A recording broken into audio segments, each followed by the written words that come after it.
Ispahani Mirzapur zero আওয়ারে স্বাগত দর্শক। প্রতিদিনকার মতো আজকেও আমাদের অনুষ্ঠানে নতুন একটি বিষয় আমরা যোগ করেছি। নতুন বিষয়টি আমরা আগে বলে নেই। আজকে প্রক্রিয়ায় নতুন দল ও প্রাসঙ্গিক বিষয়। বাংলাদেশে অন্তত ১৫ শতাধিক রাজনৈতিক দল রয়েছে, যার মধ্যে ৪০-এর বেশি রাজনৈতিক দল নির্বাচন কমিশনের নিবন্ধন রয়েছে, ৪০টির বেশি রাজনৈতিক দলের। সেই সঙ্গে যেটি সবচেয়ে বড় খবর, গেল মাসখানেক ধরে শোনা যাচ্ছে, আমরা শুনছি, সেটি হলো বৈষম্য বিরোধী ছাত্র সংগঠনের যারা রয়েছেন, অর্থাৎ এই জুলাই অভ্যুত্থানের যারা নায়ক, তারা সুনির্দিষ্টভাবে একটি রাজনৈতিক দলের দিকে এগিয়ে যাচ্ছেন। এর আগে কিন্তু তারা জাতীয় নাগরিক কমিটি গঠন করেন, যেটিকে হয়তোবা খুব শীঘ্রই একটি পূর্ণাঙ্গ রাজনৈতিক দলে রূপান্তরিত করা হবে। ইস্পাহানি মির্জাপুর জিরো আওয়ারে সেই বিষয়টি আনার জন্য আমরা আজকের যে আলোচনার মূল সাবজেক্ট, সেটি হলো প্রক্রিয়ায় নতুন দল ও প্রাসঙ্গিক বিষয়। আমাদের সঙ্গে রয়েছেন মাননীয় প্রধান উপদেষ্টার উপ প্রেস সচিব আজাদ মজুমদার। আজাদ মজুমদার, আপনাকে স্বাগত জানাচ্ছি। আমাদের সঙ্গে অনলাইনে যুক্ত আছেন ব্যারিস্টার নাসিরউদ্দিন আহমেদ অসীম, বিএনপির আন্তর্জাতিক বিষয়ক সম্পাদক। নাসিরউদ্দিন আহমেদ অসীম, আপনাকেও স্বাগত জানাচ্ছি। এবং দর্শক, আমাদের সঙ্গে কিছুক্ষণের মধ্যেই যুক্ত হবেন এস.এম. সাইফ মোস্তাফিজ, তিনি জাতীয় নাগরিক কমিটির যুগ্ম সদস্য সচিব। তবে তিনি এখন এসে পৌঁছাননি আমাদের স্টুডিওতে, তিনি এসে পৌঁছালে আমরা যুক্ত হব। এর আগে, অনুষ্ঠান শুরুর আগে আমরা বরাবরের মতোই দেখে আসতে চাই বৈশাখী টেলিভিশনের প্রধান শিরোনামগুলো।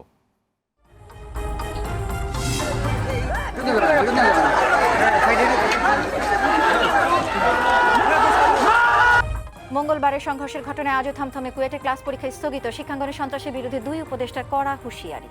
ফ্যাসিবাদের সময়ে যেই ইভিল প্র্যাকটিসগুলো ছিল, ক্যাম্পাসে ছাত্রদের উপর নিপীড়ন, নির্যাতন, গেস্ট রুম, গণরুমের মতো যেই বিষয়গুলো ছিল, ছাত্র রাজনীতির যেই নেতিবাচক দিকগুলো ছিল, সেগুলো আর কখনোই ফিরে না আসুক। যে ন্যায়ের পক্ষে, ইনসাফের পক্ষে যে লড়াইটা আমাদের তরুণরা শুরু করেছেন, সেই ভূমিকাকে অব্যাহত রাখতে হবে। নাইকো দুর্নীতি মামলায় খালাস পেলেন খালেদা জিয়া সহ 8 জন। রাজনৈতিকভাবে হয়রানি করতেই এই মামলা আদালতের পর্যবেক্ষণ।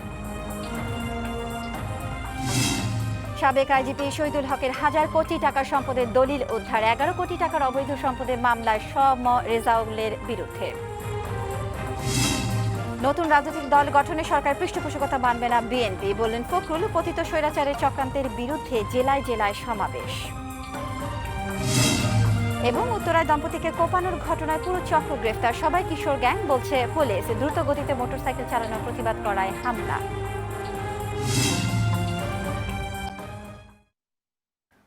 দর্শক, শুনছিলেন শিরোনাম। আজাদ মজুমদার এবং নাসিরউদ্দিন আহমেদ অসীম, আবারও স্বাগত জানাচ্ছি। আজাদ মজুমদার, আমরা নাসিরউদ্দিন আহমেদ অসীমের কাছে প্রথমেই যে প্রশ্নটি করতে চাই, সেটি হলো, আমরা নতুন দল নিয়েই কথা বলবো। নাসিরউদ্দিন আহমেদ অসীম, আপনি নিশ্চয়ই শুনতে পাচ্ছেন। তবে আপনার কাছে প্রথম প্রশ্নটি থাকবে, আমাদের যে প্রধান শিরোনামগুলোর প্রথম যে শিরোনামটি, সেটি নিশ্চয়ই দেখেছেন যে কুয়েটে খুলনা প্রকৌশল এবং প্রযুক্তি বিশ্ববিদ্যালয়ে যে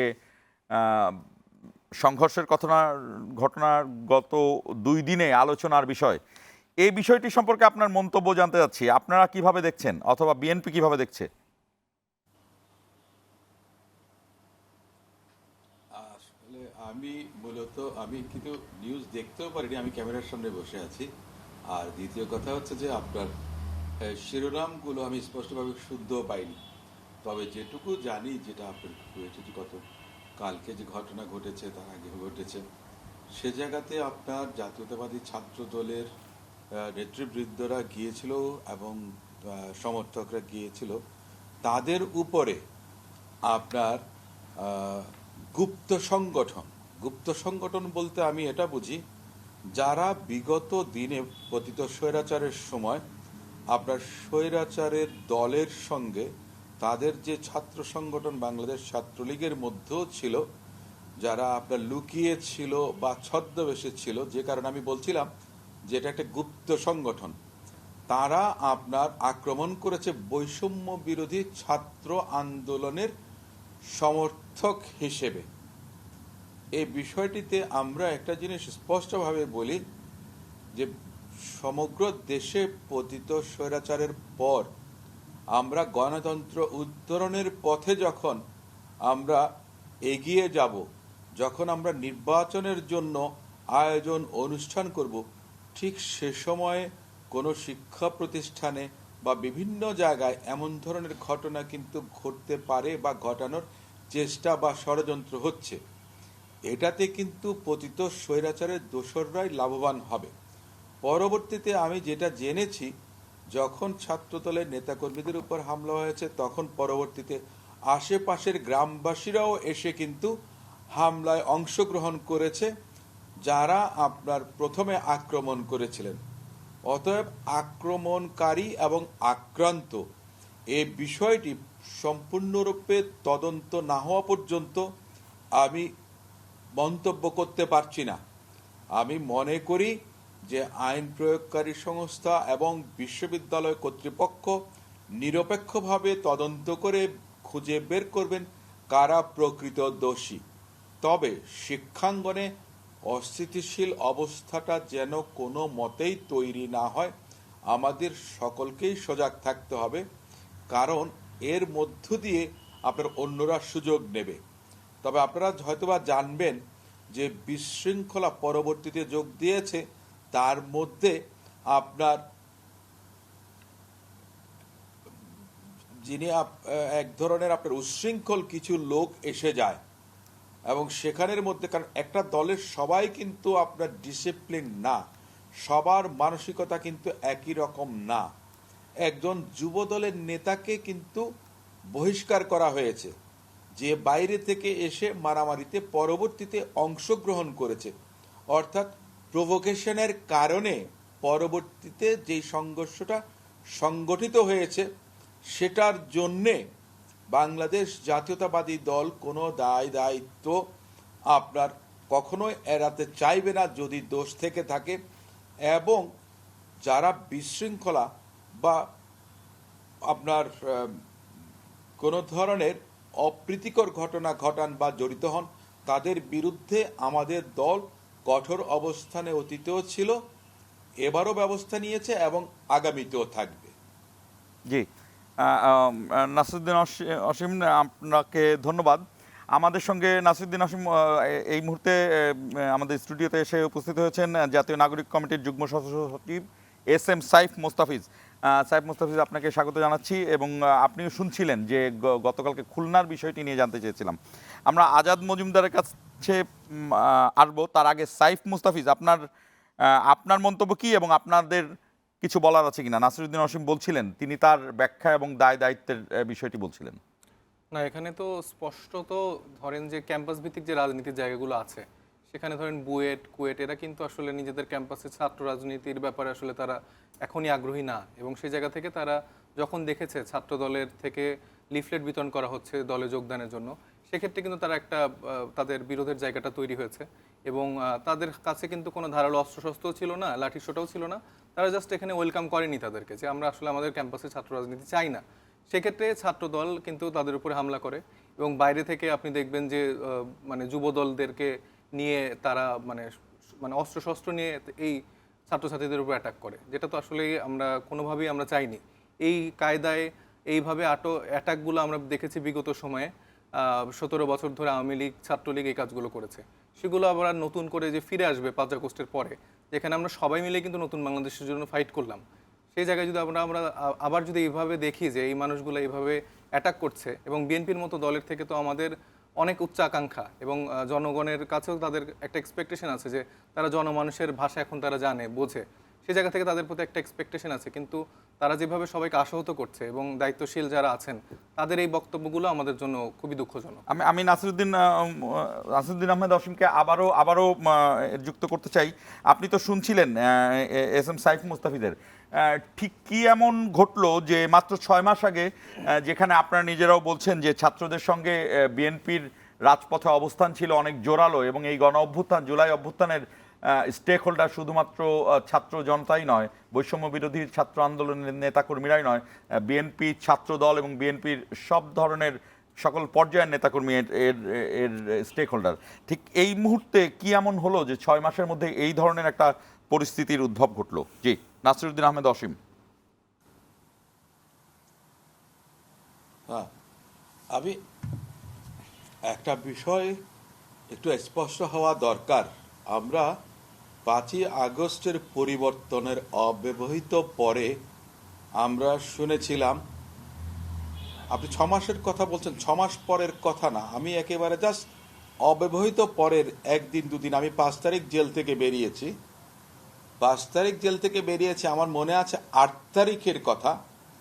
রাস্তায় যখন গাড়ি নিয়ে যাচ্ছিলাম তখন আপনার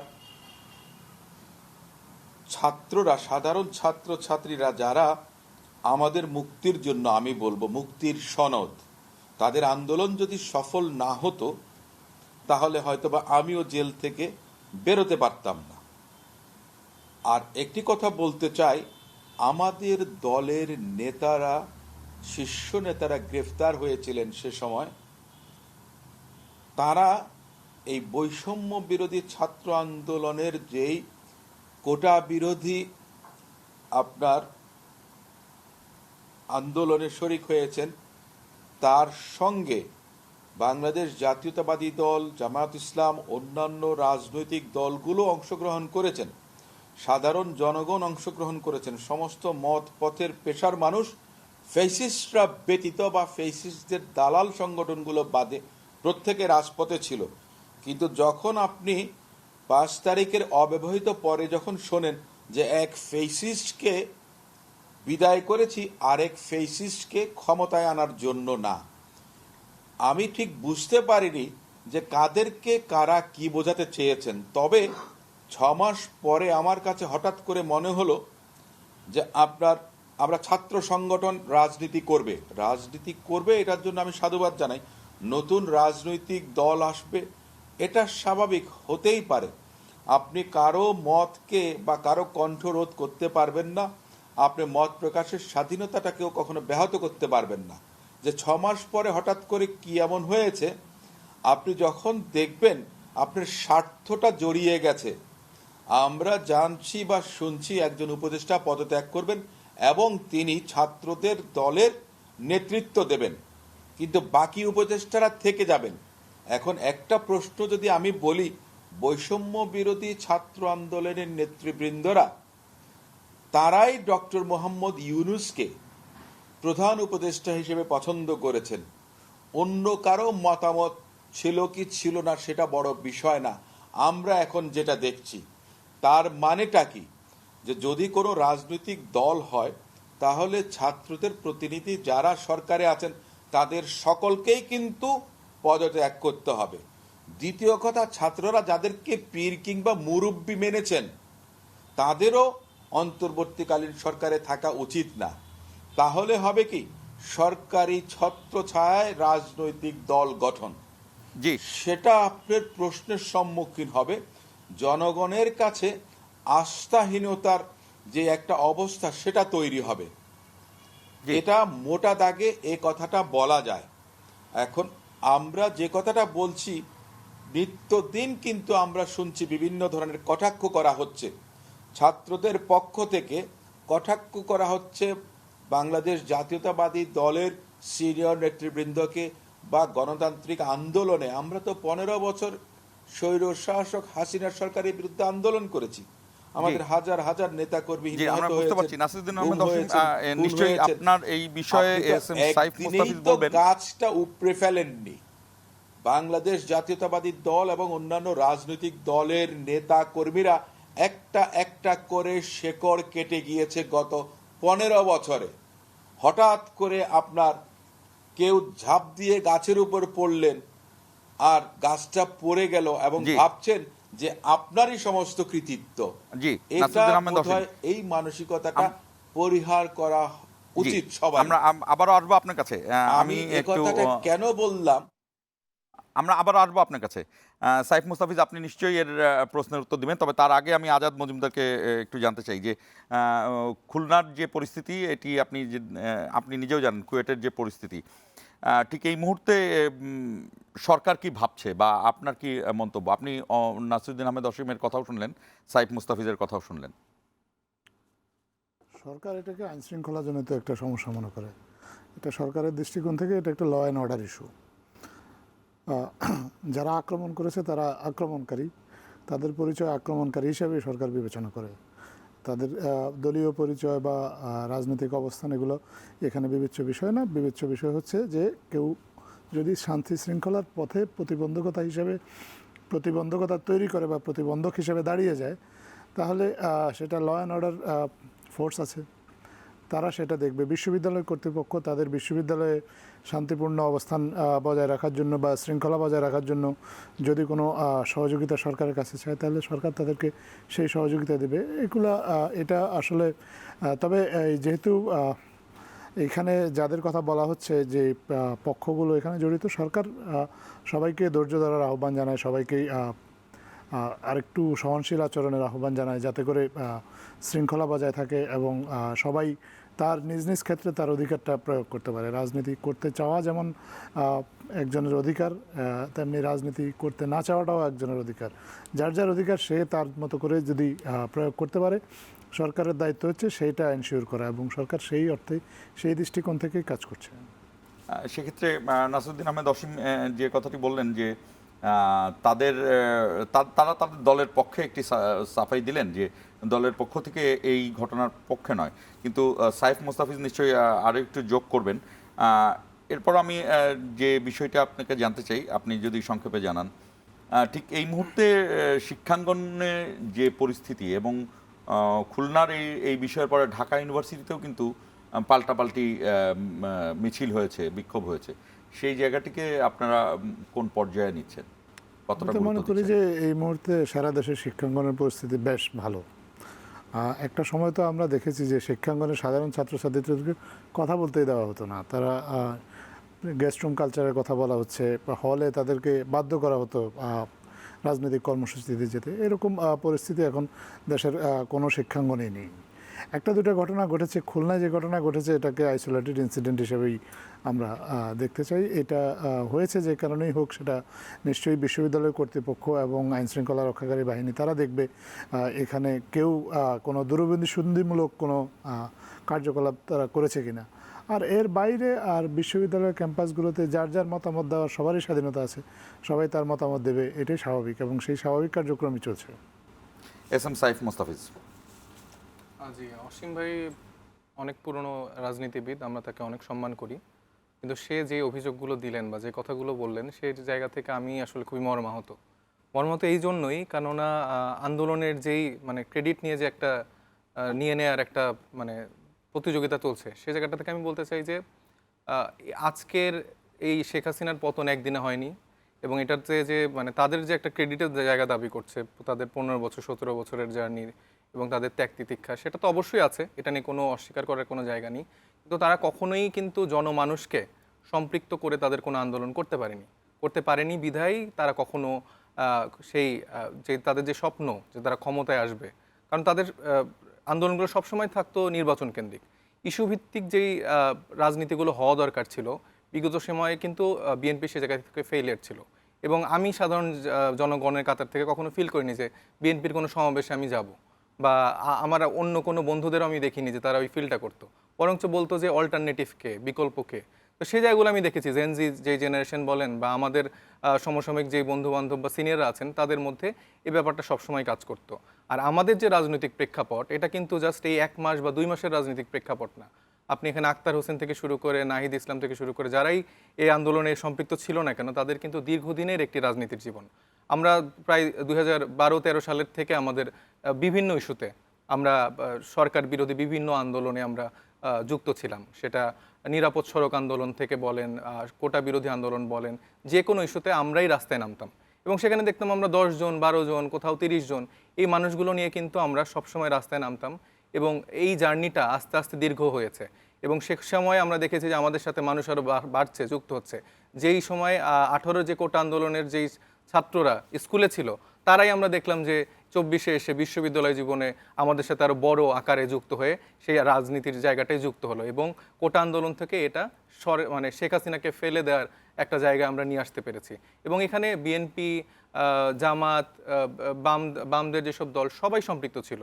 মূল কথা, এটা ব্যানারটা ছিল কিন্তু মূলত বৈষম্য বিরোধী ছাত্র আন্দোলন, এই ব্যানারে নেমে সবাই কিন্তু আন্দোলনটা করেছে। এখানে কোনো রাজনৈতিক দল যদি একক ক্রেডিট নিতে চায়, সে জায়গায় আসলে জনগণই বুঝতে পারবে যে এটা একদম ফলস একটা ব্যাপার, এবং সেই জায়গাটা কিন্তু মানুষের কাছেও তারা কিন্তু ওই হাসির পাত্রটা হচ্ছে, এটা কিন্তু আমাদের ভাষ্য না, তারা যে বলছে মকারি হচ্ছে, এটা কিন্তু আমরা কেউ বলছি না, পাবলিক পারসেপশনটা এরকম করে তৈরি হচ্ছে। গতকালকের এই ঘটনা, তারপর আপনি রাতে দেখবেন আমাদের যে আনি ভাই আছেন, ওনার একটা ভিডিও ভাইরাল হয়েছেন, তিনি হচ্ছে তার নেতা, শহীদুদ্দিন চৌধুরী আনি। হ্যাঁ জি, তিনি তার নেতাকর্মীদেরকে বলছেন, একটা ঘরোয়া ভিডিও, এটা লিক হয়েছে আর কি, যে আপনারা সবই করেন, মানে টেন্ডারবাজি বা চাঁদাবাজির কথাটা মেনশন করা হয়েছে, তবে কৌশলে করেন যাতে ধরা না পড়ে বা এরকম। তো তার মতো এরকম সিনিয়র নেতা যদি তার নেতাকর্মীদেরকে এইভাবে নির্দেশনা দেয়, তাহলে এটা মাঠ পর্যায়ে কীরকম ভূমিকা পালন করে। এবং এটা নিয়ে তো বিপুলভাবে ফেসবুকে বলেন, সোশ্যাল মিডিয়াতে বলেন, সমালোচনা চলছে। আমি এখন পর্যন্ত দেখলাম না বিএনপির কোনো নেতৃত্ব স্থানীয় পর্যায়ের এই ব্যাপারে কোনো কিছু বললো। তো তাদের এই ভুলভ্রান্তিগুলো তো তারা কোনো রকম ক্ষমতায় যাওয়া ছাড়াই তারা শুরু করেছে। প্রত্যেকটা বাজারে দেখবেন, টেন্ডারবাজিতে দেখবেন, সব জায়গায় এখন বিএনপির মতো রাজনৈতিক দল যারা নিজেদের ত্যাগের কথা বলছে, তারা কেন এখন এইসব কাজে জড়িয়ে যাচ্ছে? জি। সাধারণ মানুষ তো এটাতে খুবই মানে মনক্ষুণ্ণ এই ব্যাপারগুলো। আমরা ছোট্ট একটি বিরতি নিচ্ছি। নাসিরুদ্দিন আহমেদ অসীম, আপনি নিশ্চয়ই শুনলেন SM সাইফ মোস্তাফিজের যে কথাগুলো। আজাদ মজুমদারও বললেন যে ঠিক এই মুহূর্তে সারা দেশের যে পরিস্থিতি, একটি বিষয় অবশ্যই সত্য যে অন্তত সবাই তো কথা বলতে পারছেন। নাসিরুদ্দিন আহমেদ অসীম, আপনি থাকুন, আমাদের সঙ্গে যুক্ত থাকুন। ছোট্ট একটি বিরতি শেষে আবারও মূল আলোচনায় যুক্ত হব আমরা।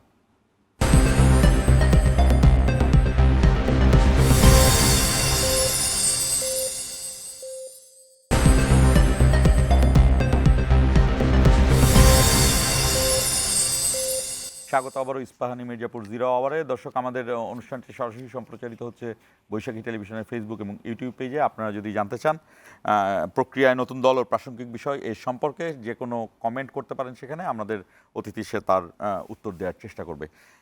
SM সাইফ মোস্তাফিজ, আপনার কাছে আসতে চাই, এবং নাসিরুদ্দিন আহমেদ অসীম, আপনিও শুনছিলেন SM সাইফ মুস্তাফিজ বিরতির আগে বেশ কিছু কথা বলছিল, আপনার নিশ্চয়ই শোনা আছে। তারপর আমি বলছিলাম যে বিএনপি কেন একাই এই দলের ক্রেডিট নিতে যাচ্ছে, এবং আরেকটি বিষয় তিনি উল্লেখ করেছেন যে শহীদুদ্দিন চৌধুরী অ্যানি, যিনি ছাত্র দলের একসময় প্রেসিডেন্ট ছিলেন, সাবেক প্রেসিডেন্ট এবং তুমুল জনপ্রিয় একজন ছাত্রনেতা, শহীদুদ্দিন চৌধুরী অ্যানির একটি ভাইরাল ভিডিওর কথা তিনি উল্লেখ করেছেন, যে নিজেদের দলের নেতাকর্মীদের উদ্দেশ্যে বলছিলেন।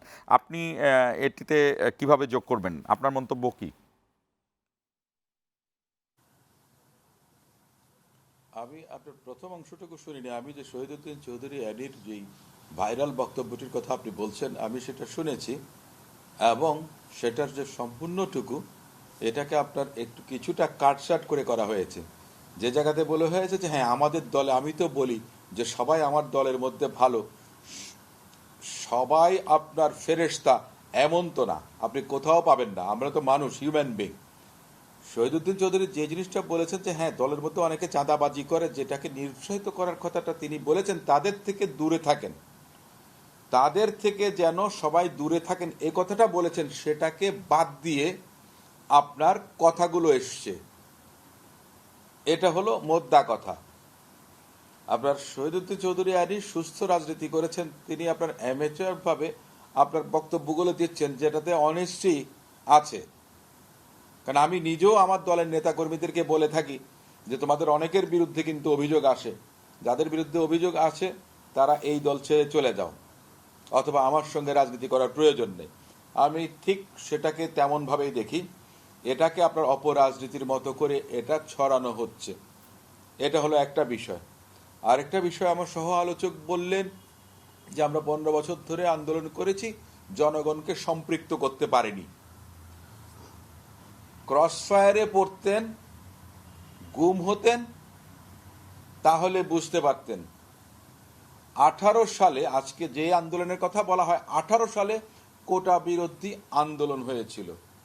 সেই আন্দোলনে আমাদের দলের নেতা জনাব তারেক রহমান সাহেব আমাদের নেতাকর্মীদেরকে অংশগ্রহণ করতে বলেছিলেন, সহযোগিতা করতে বলেছিলেন। ঠিক তখনই দেখা গেছে ফেসিস হাসিনার সরকার এবং তার মন্ত্রীরা বলতেন যে জামাত শিবির এর মধ্যে ঢুকে গেছে, জামাত বিএনপি এর মধ্যে ঢুকে গেছে।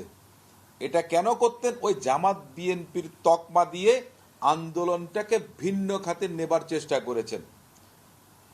18 সালে কোটা বিরোধী আন্দোলন হয়েছে, কোটা সংস্কার। শেখ হাসিনা নিজে স্বীকার করেছেন যে ছাত্রদের উপর ত্যক্ত বিরক্ত হইয়া আমি মাইনে নিছি। মেনে উনি কি করলেন, হাইকোর্ট ডিভিশনে রিট পিটিশন করালেন মুক্তিযোদ্ধার সন্তানদের নামে, যার ফলশ্রুতিতে আপিল বিভাগে যখন গেল হাইকোর্ট ডিভিশন, সেই পুনরায় হাসিনা যে গেজেট প্রণয়ন করেছিল সেই গেজেটে চলে গেল এবং অ্যাপিলেট ডিভিশনে অ্যাপিল পেন্ডিং। যখনই আপনার হাইকোর্টের রায় হলো তখনই কিন্তু ছাত্ররা আবার আন্দোলনে নেমেছে। আমার প্রশ্নটা হচ্ছে 2018 সালের আগে সবাই কি বাংলাদেশে তাহলে চুরি করেছিলেন? জি 18 সালে আপনাদের দাবি দাওয়া মেনে নিয়েছেন, আপনারা ঘরে ফিরে গেছেন। হাসিনা কেন মেনে নিয়েছেন সেটাও কিন্তু আমরা দেখেছি। আবার এবার যদি আপনারা তো মাস্টার মাইন্ড বলেন, এই আন্দোলনের সফলতা যদি থাকে তাহলে তো এটা আনিসুল হক আইনমন্ত্রী যে ছিল কিংবা শেখ হাসিনা, সে যদি বলতো যে হ্যাঁ ঠিক আছে আগামীকালকে অ্যাপিলেট ডিভিশনে শুনানি হবে, শুনানি হয়ে ওই আপনার 5 ভাগ থাকতো, ছাত্রদের যেটা দাবি দেওয়া ছিল সেটাতেই ফেরত যেত, তাহলে আন্দোলনটা আজকে কোথায় যেত? জি নাসিরুদ্দিন আহমেদ এইজন্য অসীম। বলি এত খাটো ভাবে দেখার কোনো কারণ নেই। G S M Saif Mostafiz. ইটালিতে প্রথম বিশ্বযুদ্ধের পর মুসোলিনি আপনার একটা ফ্যাসিবাদ মুভমেন্ট নামে আন্দোলন সূচনা করেছিল, এত জনপ্রিয়তা পেয়েছিল, এক পর্যায়ে রাষ্ট্র ক্ষমতায় মুসোলিনিকে বসালো জনগণ।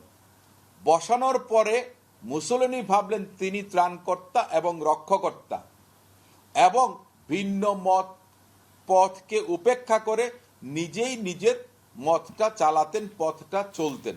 মানুষ বিদ্রোহ করলো, বিপ্লব করলো, বিপ্লবের এক পর্যায়ে মুসোলিনিকে হত্যা করে নগ্নভাবে রাস্তায় ঝুলিয়ে রেখেছিল ইতালির। জি আমরা এক ফ্যাসিবাদকে বিদায় করেছি। এখন আপনি যদি মনে করেন যে আপনি বিদায় করেছেন, এখন আপনি যা বলবেন আমাকে তা মেনে নিতে হবে, দয়া করে এই পথ থেকে চলে আসেন। জি আমরা বাংলাদেশে মুসোলিনি দেখতে চাই না। আমরা বুঝতে পারছি সাইফ মোস্তাফিজ। আমরা আপনাদের সবাইকে আমরা সম্মান করি, জি। শ্রদ্ধা জানাই। আমি জি। সবচেয়ে কৃতজ্ঞতা জানিয়েছিলাম জেল থেকে বেরিয়ে এই জি। ছাত্র জনতাকে। জি আপনি থাকুন তারা আমাদের সঙ্গে, আন্দোলন আমরা করেছেন, সাইফ মোস্তাফিজের চূড়ান্ত কাছে যেতে পরিণতিতে চাই। নিয়ে গেছেন, ফেসিস হাসিনাকে বাধ্য করে। G S M Saif Mostafiz. দেখুন, আমরা কখনই বলি না যে আমরা বলছি আমরা সবাই মিলে কিন্তু এই আন্দোলনটা করেছি এবং এই আন্দোলনটাকে সফল একটা রূপ দিয়েছি। এবং প্রথমেই বলে নিয়েছি, বিএনপির যে নেতাকর্মীরা যারা ছিলেন তাদের ত্যাগ তিতিক্ষা এটা অস্বীকার করার কিছু নেই। অনেক নেতাকর্মী খুন হয়েছে, গুম হয়েছে এবং তাদের পরিবারগুলোর উপর যে অসহনীয় আচরণ সে সময় হয়েছে সেটা আমরা সবাই জানি এবং আমরা সবাই সেটা সেই জায়গাটা সম্মান করি। কিন্তু আমি যেই পয়েন্টটা বলতে চাইলাম যে বিএনপির দলগতভাবে যেই রাজনীতির জায়গাটা তৈরি করেছিল এবং আন্দোলনগুলো করেছিল সেগুলো কখনো মানে একটা ফলাফলের দিকে রূপান্তরিত হয়নি। এই 17 বছরে একটা আন্দোলনে কি তারা যেই বড় বড় মুভমেন্টগুলো হয়েছিল কোনোটাতেই কিন্তু তারা কোনো ফ্রন্টেও ছিল না, কোথাও ছিল না। তারা বলে এই বয়ানটা দেয় যে আমাদের ছাত্র দলকে আমাদের নির্দেশ দেওয়া ছিল তারা ছিল, বা আমাদের অমুক দলকে নির্দেশনা দেওয়া ছিল তারা যুক্ত ছিল, কিন্তু তারা কখনো এই আন্দোলনে তারা কি কোনো মানে লুকায়িত তো কোনো সংগঠন না, তারা তো ওপেনলি রাজনীতি করেছে। তো সেই জায়গায় তো তারা তো সেই জায়গাটাকে ক্যাশ করতে কখনোই পারেনি। বরঞ্চ এখানে আমাদের মধ্য থেকে নতুন নতুন নেতৃত্ব তৈরি হয়েছে। আমরা যারা কোনো রকমই পলিটিক্যাল ছিলাম না, পলিটিক্যাল মানুষজন, আই হেট পলিটিক্স টাইপের জেনারেশন যারা, তারা একসময় বিক্ষুব্ধ হয়ে যে মানে কেন কেউ কিছু করতে পারছে না, মানে আমাদের দেয়ালে পিঠ থেকে গেছে যে আমাদের একটা ভাই রাস্তায় মরে গেল এই জন্য কেউ নেই। সেই জায়গা থেকে মনে হলো যে আমরাই রাস্তায় নেমে যাই, আমাদের তো কোনো অভিভাবক নেই। আসলে বিদ্যমান সব রাজনৈতিক দলগুলো যেই রাজনীতিটা যে কখন ইলেকশনে তারা যাবে বা নির্বাচন কখন সুষ্ঠু হবে, কিন্তু আমার কথা হচ্ছে যে তার আগেই যেই পার্টিকুলগুলো আছে এই ব্যাপারগুলো নিয়ে কেন তারা কখনো ওইভাবে নামেনি। তারা তো নামতে পারতো, জনমানুষের জন্য তারা যদি কাজ করতো ওইভাবে, জনগণই তো তাদেরকে নিয়ে সে আন্দোলনগুলো সফল করতো।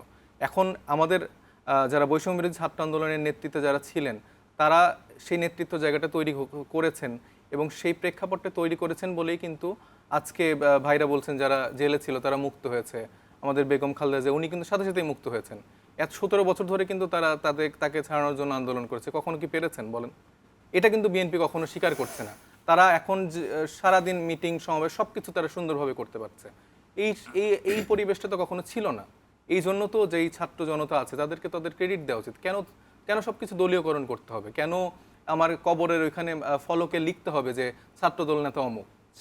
সেই নেতা আমাদের কাছে অনেক অভিযোগ এসেছে যে আমাদেরকে টাকা দেওয়া হয়েছে, এটার ডকুমেন্ট আছে, ভিডিও আছে, আমি সব প্রমাণ সহ আমি দিতে পারবো।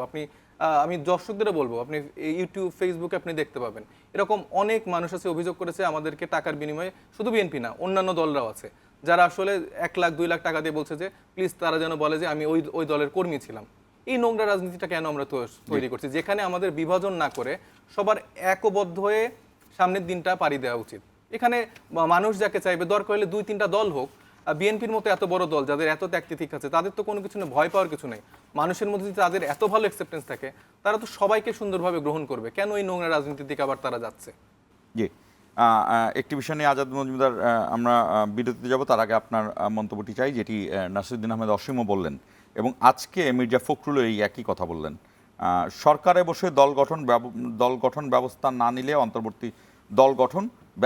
নিলে অন্তর্বর্তী সরকারের উপর আস্থা থাকবে না ফখরুল, অর্থাৎ মির্জা ফখরুল যেটি বলতে যাচ্ছেন একই কথা নাসিরুদ্দিন আহমেদ অসীমও আমাদের সাথে যুক্ত ছিলেন, তখন বলেছিলেন যে একজন উপদেষ্টা পদত্যাগ করবে শুনছি, আর উপদেষ্টারা কেন পদত্যাগ করবেন না যারা ছাত্র প্রতিনিধি, এবং এটাকে তারা বলছেন যে সরকারের পৃষ্ঠপোষকতায় দল।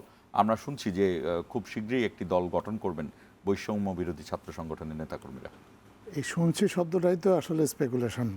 এই শব্দটার মধ্যেই আপনার লুকিয়ে আছে যে আপনি আসলে স্পেকুলেশনের উপর ভিত্তি করে আপনি একটা কনক্লুশনে পৌঁছে যাচ্ছেন। এত তাড়াতাড়ি কনক্লুশনে না পৌঁছানোর জন্যই সরকারের পক্ষ থেকে সবার কাছে একটা আহ্বান থাকবে।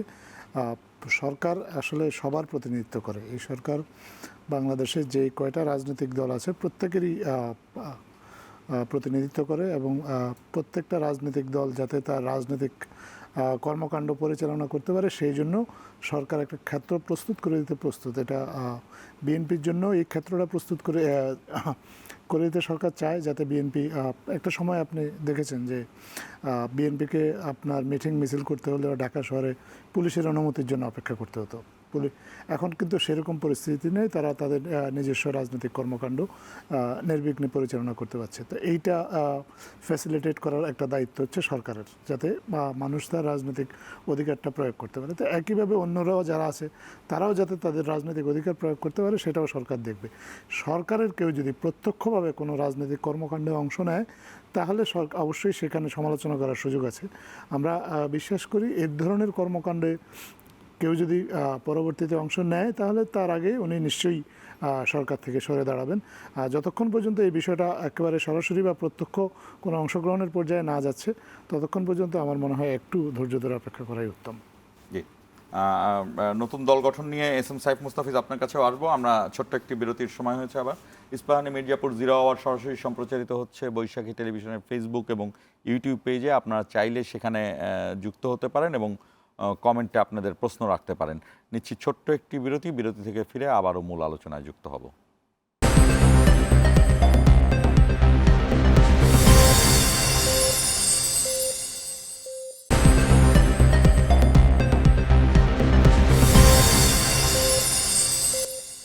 আবারও স্বাগত ইস্পাহানি মির্জাপুর 0 আওয়ারে। সাইফ মুস্তাফিজ, আপনার কাছে আসতে চাই, যে প্রশ্নটি রেখে গেলেন নাসিরুদ্দিন আহমেদ অসীম, আপনারা জাতীয় নাগরিক কমিটি করেছেন, এটি এখনও পূর্ণাঙ্গ রাজনৈতিক দল নয়, তবে যেটি একটু আগে বললেন আজাদ মজুমদার সরাসরি বললেন যে এটি তো একটা স্পেকুলেশন, যে শোনা যাচ্ছে কথাটা। এরপর আমি সেই সাথেই বলতে চাই যে শোনা যাচ্ছে বা সেটাকে আরেকটু বদলে বলতে চাই, গুঞ্জন শুনছি আমরা যে আপনারা একটা পূর্ণাঙ্গ রাজনৈতিক দলে যাবেন, এবং সেই বিষয়টি বিএনপির থেকে বারবার বলা হচ্ছে। বিএনপির হয় এক ধরনের ভয় অথবা বিএনপির এক ধরনের হুঁশিয়ারি, যেটাই বলেন, যে সরকারের সুযোগ সুবিধা নিয়ে আপনারা দল গঠনের দিকে এগোচ্ছেন। সরকার আসলে আমি কি সুযোগ সুবিধা নিচ্ছি, বিএনপি যদি এটা মানে এক্স্যাক্টলি বলতে পারে আমার মনে হয় যেটা আরও ভালো হয়। কারণ আমি তো দেখছি আমরা আসলে কোনো সুযোগ সুবিধা পাচ্ছি না। বরঞ্চ আমরা 5 আগস্টের পরে বৈষম্য বিরোধী তো একটা ব্যানার ছিল, তারা মেনলি স্টুডেন্টদেরকে নিয়ে তারা কাজকর্ম করছিল, এবং আমরা যারা ছাত্র নই এবং ইয়াং প্রফেশনালস যারা আমরা আছি তারা মিলে হচ্ছে জাতীয় নাগরিক কমিটি গঠন করেছি। মূলত এটা 5 আগস্টের আগেই গঠন করার কথা ছিল, কিন্তু ফর্মালি আমরা তখন যখন হাসিনা পালিয়ে গেল আমরা বললাম যে সেক্ষেত্রে আমরা যে বডিটা বানাবো যেন সব মতের একটা মিলন মেলা হয়, এখানে একটা আমব্রেলার নিচে যেন সব রকম মানুষ আসে। এখানে আসলে এক্স বিএনপির মতাদর্শের লোকও আছে, এক্স জামাত বা শিবির বা বাম ঘরানার, হিন্দু বা সব কমিউনিটির লোকজনকে আমরা অ্যাড করেছি, যেন এখানে আমরা এক টুকরা ছোট্ট বাংলাদেশ আমরা বলতে পারি, এবং যখন আমরা টেবিলে কোনো বিষয় নিয়ে আলোচনা করব সবার মতামতটা আমরা জানতে পারি। আর মূলত এটি একটি মানে পলিটিক্যাল প্ল্যাটফর্ম, এটা কিন্তু রাজনৈতিক দল ছিল না, এবং আমরা চেয়েছি একটি রাজনৈতিকভাবে সচেতন জনগোষ্ঠী গড়ে তোলা, এটা ছিল আমাদের মূল লক্ষ্য। কিন্তু যখন আমরা মাঠ পর্যায়ে যাই থানা কমিটি গোছানোর জন্য, পুরো দেশব্যাপী এক্সপ্যান্ড করার জন্য, সেখানে আমরা দেখতে পাই যে মানুষের আকাঙ্ক্ষা আসলে নতুন একটি রাজনৈতিক দলের। তারা আমাদের বিভিন্ন সময় বলছে যে আপনারা একটা দল করছেন না কেন, মানে কি আপনারা রাজনৈতিক প্ল্যাটফর্ম, আপনারা একটা রাজনৈতিক দল করেন, ছাত্রদের দল আসুক, তরুণদের দল আসুক। তো সেই জায়গা থেকে আমরা তখন বৈষম্য বিরোধীর সাথে আলোচনা করি এবং আরও যারা স্টেক হোল্ডার আছেন তাদের সাথে আলোচনা করি যে আসলে আমাদের একটা দল করা যায় কিনা। এবং মাঠ পর্যায়ে যে এরকম অনিয়ম শুরু হয়ে গিয়েছিল ঠিক আগের সময়ের মতো করে, সেই জায়গা থেকে আমরা আসলেই সেই জায়গাটা ভাবা শুরু করি সিরিয়াসলি যে বিদ্যমান রাজনৈতিক দলগুলো আছে তারা কিন্তু আগের এজেন্ডাই হয়তো বা বাস্তবায়ন করছে। সেই জায়গায় আমরা একটা রাজনৈতিক দল করার পরিকল্পনা করি এবং সেখানে আমাদের যারা নেতৃস্থানীয় যারা আছেন, আপনাদের আক্তার হোসেন, নাসিরউদ্দিন পাটোয়ারি, সার্জিস, হাসনাত, হান্নান মাসুদ, এই যারা নেতা আছেন সহ আমরা যারা আছি, আমরা মিলেই কিন্তু রাজনৈতিক প্রক্রিয়ার দিকে যাচ্ছি। এখানে সরকার থেকে তো কোনো সুযোগ সুবিধা নেওয়ার কোনো প্রশ্নই আসে না, বরঞ্চ মাঠের একটা দাবি ছিল যে পার্টিকুলারভাবে ইসের ব্যাপারে, নাহিদের ব্যাপারে, যে তারা তাকে চায়, মানে তারা জনগণের কাতারে তাকে চায়, তারা নেতা হিসেবে নাহিদকে চায় একটা দলের। তো সেই জায়গাটা আমরা তাকে আহ্বান করছি যে মানে আপনি যদি আমাদের সাথে কোনোভাবে যুক্ত হন, সেক্ষেত্রে আমাদের জন আকাঙ্ক্ষার যে জায়গাটা আছে, আপনার মানে নেতৃত্বে তো আমাদের এই গণ অভ্যুত্থানটা একটা বড় জায়গায় গিয়েছিল এবং তার আন্দোলনের সে একটা বড় একটা ফেস ছিল এবং ভূমিকা রেখেছে। সেই জায়গা থেকে আমরা তার প্রতি আহ্বান জানিয়েছি, কিন্তু সে আসলে সেই ডিসিশনটা নেবেন কিনা সেটা আমরা এখনও জানি না। আর নিলেও অবশ্যই তো তার পদ ছেড়ে আসতে হবে, কিন্তু সেই পদে থেকে তাদের থেকে যে আমরা কোনো রকম সুযোগ সুবিধা নিচ্ছি এটা একদমই ভিত্তিহীন। এটা যদি কেউ প্রমাণ করতে পারে তাহলে তারা মানে সে কথাটা বলতে পারে, এছাড়া এরকম ভিত্তিহীন কথা বলে তো আসলে হয় না। এবং কিংস পার্টি বা এই বয়ানগুলো তো আসলে বিএনপির সাথে মানে মানায়, কারণ তারা যেই সময় জিয়াউর রহমান সাহেব যখন ক্ষমতায় ছিলেন সে সময় সে বিএনপি দলটি গঠন করেছে। তো তাদের মতো করে স্পেকুলেশন করে আমাদেরকে ট্যাগ দিলে তো আসলে সেটা হলো না। এই জায়গা থেকে এবং ট্যাগের রাজনীতি থেকে, এই স্পেকুলেশন থেকে আমার মনে হয় বের হয়ে এসে আরেকটু সুস্থ ধারে সবাইকে ওয়েলকাম করা উচিত। আজাদ মজুমদার যে কথাটি সেও বললো যে নাহিদ ইসলাম মাননীয় তথ্য উপদেষ্টা, তাকে তারা আহ্বান করেছেন এবং আমরা দেখেছি যে ঠিক এই মুহূর্তে যিনি তথ্য উপদেষ্টা তিনি বৈষম্য বিরোধী ছাত্র সংগঠনের ছাত্র নেতা কর্মীদের নেতৃত্বে ছিলেন 5ই আগস্টের যে অভ্যুত্থানে। আসলে উপদেষ্টা থেকে কি রাজনৈতিক দলের সঙ্গে যুক্ত হওয়ার কোনো সুযোগ আছে কিনা, যদিও আপনি এর আগে একটু বলেছেন, তারপর আবারও জানতে চাই, এবং এটি কোনো ক্রাইটেরিয়ার মধ্যে থাকছে কিনা, কোনো প্রক্রিয়া থাকছে কিনা? রাজনৈতিক দলের সাথে যুক্ত হবেন কিনা এটা তো ওনার ব্যক্তিগত সিদ্ধান্ত। তবে সরকার আশা করে যে কেউ যদি প্রত্যক্ষভাবে রাজনৈতিক দলের সাথে জড়িত হন তাহলে উনি উপদেষ্টার পদে হয়তো থাকবেন না, কারণ সেক্ষেত্রে একটা কনফ্লিক্ট অফ ইন্টারেস্ট তৈরি হতে পারে বা কোনো কোনো ক্ষেত্রে সমালোচনার জায়গা তৈরি হতে পারে। তবে রাজনীতির সাথে জড়িত হবেন কিনা এটা একান্তই ওনার নিজের সিদ্ধান্ত। তার বিষয়টা আমরা বলছি, কিন্তু সরকারের কাঠামোতে কি এটির এই কোনো সুযোগ আছে কিনা যে উপদেষ্টা থেকে? সরকারের কাঠামোতে তো এই ধরনের, এটা তো একটা অরাজনৈতিক সরকার। এখানে যারা এসেছেন প্রত্যেকেরই রাজনৈতিক নিজস্ব দৃষ্টিভঙ্গি থাকতে পারে, কিন্তু তারা একটা অরাজনৈতিকভাবে কাজ করার অঙ্গীকার নিয়েই কিন্তু এই সরকারের সাথে যুক্ত হয়েছেন এবং তাদের মূল ভূমিকাটা হচ্ছে একটা নতুন রাজনৈতিক ব্যবস্থার জন্য যেই দায়িত্বটুকু পালন করা তাদের প্রয়োজন, বা একটা নতুন রাজনৈতিক ব্যবস্থা তৈরি করতে যেটুকু সংস্কার করা প্রয়োজন সেই সংস্কারটুকু, অত্যাবশ্যকীয় সংস্কারটুকু করে একটা রাজনৈতিকভাবে একটা ঐক্যমত্য তৈরি করে জনমত সৃষ্টি করে একটা নির্বাচিত সরকারের কাছে দায়িত্ব হস্তান্তর করা। তো এইখানে কাজটা রাজনৈতিক, কিন্তু তাদের দৃষ্টিভঙ্গিটা অন্তত নিরপেক্ষ এবং অরাজনৈতিক। এটা তো সরকার শুরু থেকেই বলে আসছে এবং এটা নিয়ে আসলে বিতর্ক সৃষ্টি করলে, বিতর্ক চাইলে তো অনেকভাবেই করা যায়, কিন্তু এটা নিয়ে বিতর্কের কোনো অবকাশ আসে বলে অন্তত আমরা সরকারের পক্ষ থেকে মনে করি না। বিএনপির থেকে যে কথাগুলো বলা হচ্ছে, আরেকটি বিষয়ও জানতে চাই যে বিএনপির থেকে বারবার নির্বাচনের কথা বলা হচ্ছে, যে দ্রুত নির্বাচন না দেওয়াটা এই ধরনের দল গঠনের একটি কৌশল বা সময় দেওয়া। এই জায়গাটিকে আপনি একটু যদি ক্লারিফাই করেন। নির্বাচনের তো একটা নির্দিষ্ট রূপরেখা মাননীয় প্রধান উপদেষ্টার কাছে দেওয়া হয়েছে এবং সেটা নির্বাচনী যে প্রক্রিয়াগুলো সম্পন্ন হলে একটা সুষ্ঠু নির্বাচন আয়োজন করা সম্ভব হবে, সেই প্রক্রিয়াগুলো কিন্তু এখনও সুস্পষ্টভাবেই সবার কাছেই বলা হয়েছে যে এই রাজনৈতিক শক্তিগুলো এই মুহূর্তে ক্রিয়াশীল আছে, সবার কাছে এটা বলা হয়েছে। এটা নিয়ে দ্বিধাদ্বন্দ্বের কোনো সুযোগ নেই। আর দ্রুত নির্বাচন অবশ্যই সরকারও চায় দ্রুত নির্বাচন, কিন্তু দ্রুত নির্বাচনের আগে যে কাজগুলো প্রয়োজন সেগুলো নিয়ে বিএনপির সাথেও কথা বলেছে, অন্যদের সাথেও কথা বলেছে এবং তারা সহযোগিতার অঙ্গীকারও করেছে এবং সেই প্রসেসটা তো চলমান রয়েছে। সেই প্রসেসটা শেষ হলে অবশ্যই নির্বাচন হবে, সেটা নিয়ে তো কোনো কারোর সন্দেহ বা সংশয় থাকার কথা নয়। জি, ধন্যবাদ সাইফ মোস্তাফিজ এবং ধন্যবাদ আজাদ মজুমদার। নাসরুদ্দিন আহমেদ অসীমকেও ধন্যবাদ। যে ঐক্যমতের ভিত্তিতে গণ অভ্যুত্থান হতে পারে, এত বড় অভ্যুত্থান হতে পারে, যে গণ অভ্যুত্থান সারা পৃথিবীতে বাংলাদেশকে ইয়ার অফ দ্য কান্ট্রিতে রূপান্তর করতে পারে, সেই বিষয়টি যেন প্রত্যেকটি রাজনৈতিক দলের মাথায় থাকে, নেতাকর্মীদের যেন মাথায় থাকে যে ঠিক এই মুহূর্তে মাত্র 6 মাসের মাথায় কোনো বিরোধ যেন অভ্যুত্থানে পতিত যে ফ্যাসিস্ট যে শক্তি, সেই শক্তিকে যেন কোনো ধরনের উস্কানি না দেয়, সেই শক্তিকে যেন কোনো সুযোগ সুবিধা না দেয়া হয়, যে তাদের যে ফ্যাসিজমকে আবারও প্রতিষ্ঠা করার জন্য। সাধারণ মানুষ কিন্তু এই ধরনের কথা বিভিন্নভাবে বলছেন এবং নাগরিক সমাজও বলছেন।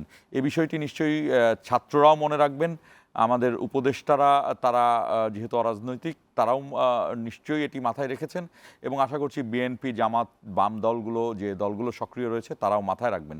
এই বিষয়টি সাধারণ মানুষের কথা ভেবেচিন্তেই মাথায় রাখা উচিত বলে মনে হচ্ছে। আজকে এখানে এই প্রত্যাশা রেখেই শেষ করছি ইস্পাহানি মির্জাপুর 0 আওয়ার।